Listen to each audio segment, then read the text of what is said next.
ഇറാനിലേക്കുള്ള ആക്രമണങ്ങളെല്ലാം ഞാൻ നിർത്തിവെക്കുന്നു, ബോംബിംഗ് ഒക്കെ നിർത്തിവെക്കുന്നു എന്ന് പറയുമ്പോഴും ആളുകൾക്ക് സംശയമുണ്ടായി. എന്നാൽ ഇറാൻ ഈ കാര്യം സമ്മതിച്ചു എന്ന വാർത്ത വരുമ്പോഴാണ് നമുക്കൊരു ഇത് വന്നത്. പക്ഷേ അതിനിടയിലും കിഴക്കൻ പ്രവിശ്യകളിൽ ആക്രമണം ഉണ്ടായി സൗദി അറേബ്യയിൽ നിന്ന് വരുമ്പോൾ എന്താണ് ജലീൽ കണ്ണമംഗലം നമ്മൾ അർത്ഥമാക്കേണ്ടത്?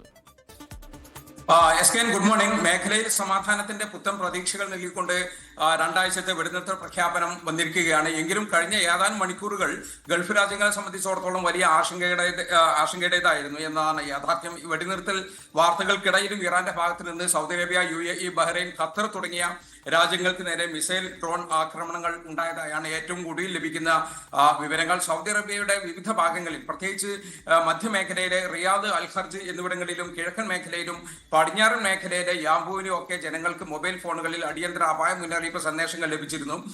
സുരക്ഷിതമായ ഇടങ്ങളിലേക്ക് മാറാൻ നിർദ്ദേശിക്കുന്ന ഈ സന്ദേശങ്ങൾ ജനങ്ങൾക്കിടയിൽ വലിയ പരിഭ്രാന്തിയാണ് ഈ കഴിഞ്ഞ രാത്രിയിൽ ഉണ്ടാക്കിയത്. സൗദി പ്രതിരോധ മന്ത്രാലയം നൽകുന്ന കണക്കുകൾ പ്രകാരം കഴിഞ്ഞ മണിക്കൂറുകളിൽ കിഴക്കൻ മേഖലയിൽ ലക്ഷ്യമാക്കി വന്ന 5 ബാലിസ്റ്റിക് മിസൈലുകൾ പ്രതിരോധ സേന ആകാശത്ത് വെച്ച് തന്നെ തകർത്തു. ആളപായമോ നാശനഷ്ടങ്ങളോ റിപ്പോർട്ട് ചെയ്തിട്ടില്ല എന്നത് വലിയ ആശ്വാസമാണ്.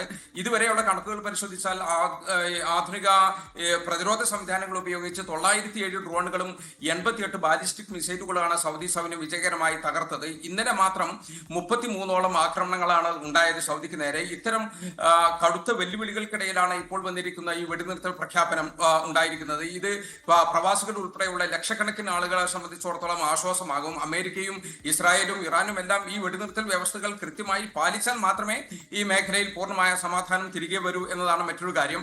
വെടിനിർത്തൽ പ്രഖ്യാപനത്തിന് തൊട്ട് മുമ്പ് പാകിസ്ഥാൻ പ്രധാനമന്ത്രി ഷഹബാസ് ഷെരീഫ് സൗദി കിരീടാവകാശി മുഹമ്മദ് ബിൻ സൽമാൻ രാജകുമാരനുമായി ഫോണിൽ സംസാരിച്ചിരുന്നു. മേഖലയിലെ സുരക്ഷയും സമാധാനവും തന്നെയായിരുന്നു ഈ ചർച്ചയിലെ പ്രധാന വിഷയം. കൂടാതെ സൗദി വിദേശകാര്യമന്ത്രി Faisal bin Farhan Pakistan, Bahrain, Australia എന്നീ രാജ്യങ്ങളിലെ വിദേശകാര്യമന്ത്രിമാരുമായും സംസാരിച്ചിരുന്നു.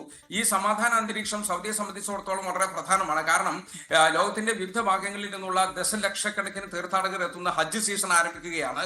അടുത്ത ആഴ്ച മുതൽ ഇന്ത്യയിൽ നിന്നുള്ളവർ ഉൾപ്പെടെയുള്ള തീർത്ഥാടകർ സൗദിയിൽ എത്തി തുടങ്ങും. യുദ്ധ സാഹചര്യം തുടരുന്നത് ഹജ്ജ് യാത്രകളെയും അതോടൊപ്പം തന്നെ ഹജ്ജ് വിമാന സർവീസുകളെയൊക്കെ ബാധിക്കുമോ എന്ന വലിയ ആശങ്ക ഉണ്ടായിരുന്നു. അതൊക്കെ ഇപ്പോൾ ഇല്ലാതാകുകയാണ്. അതുപോലെ തന്നെ സൗദി അറേബ്യയുടെ ഭാവി പദ്ധതികളായ vision 2030, expo 2030, FIFA world cup 2034 തുടങ്ങിയ വൻകിട ലക്ഷ്യങ്ങളിലേക്കുള്ള നിർമ്മാണ പ്രവർത്തനങ്ങൾ രാജ്യത്ത് അതിവേഗം നടക്കുകയാണ്. ഈ സ്റ്റേഡിയങ്ങളുടെ പണികളും അടിസ്ഥാന സൗകര്യ വികസനവും ഒക്കെ തടസ്സമില്ലാതെ മുന്നോട്ട് കൊണ്ടുപോകണമെങ്കിൽ ഈ വെടിനിർത്തൽ അനിവാര്യമാണ്. സാമ്പത്തിക രംഗത്തും ഈ മാറ്റം വലിയ പ്രതിഫലനം ഉണ്ടാക്കും. ഹോർമുസ് കടലെടുത്ത് വീണ്ടും സുരക്ഷിതമായി തുറക്കുന്നത് എണ്ണ വിപണിക്ക് വലിയ കരുത്താകും എന്നാണ് പ്രതീക്ഷ. എണ്ണ പ്ലാന്റുകൾക്ക് നേരെയുള്ള ആക്രമണ ഭീഷണി ഒഴിയുന്നതോടെ ഈ ആഗോള എണ്ണ വിപണിയിലെ വർധനവിനും അതോടൊപ്പം തന്നെ അതിനൊക്കെ നിയന്ത്രണം ഉണ്ടാകും. ചെങ്കടൽ വഴിയുള്ള ഒരു ബദൽ മാർഗത്തെ കുറിച്ച് ഈ എണ്ണ കയറ്റുമതിക്ക് ആലോചിച്ചിരുന്ന ഒരു സൗദിക്ക് ഈ ഹോർമുസ് തുറക്കുന്നത് വലിയ സാമ്പത്തിക നേട്ടം ഉണ്ടാക്കുമെന്നത് യാതൊരു സംശയവുമില്ല.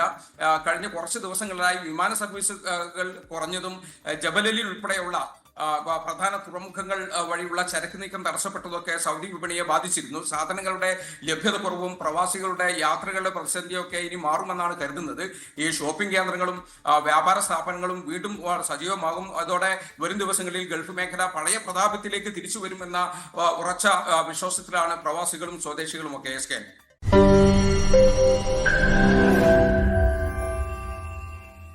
ലോകത്തെവിടെയായാലും ഏത് സമയത്തും 24 വാർത്തകളും ഓഗ്മെന്റഡ് റിയാലിറ്റി പാക്കേജുകളും എക്സ്പ്ലെയിനറുകളും വിശദമായി കാണാൻ ഞങ്ങളുടെ യൂട്യൂബ് ചാനൽ നിങ്ങൾക്ക് സബ്സ്ക്രൈബ് ചെയ്യാം.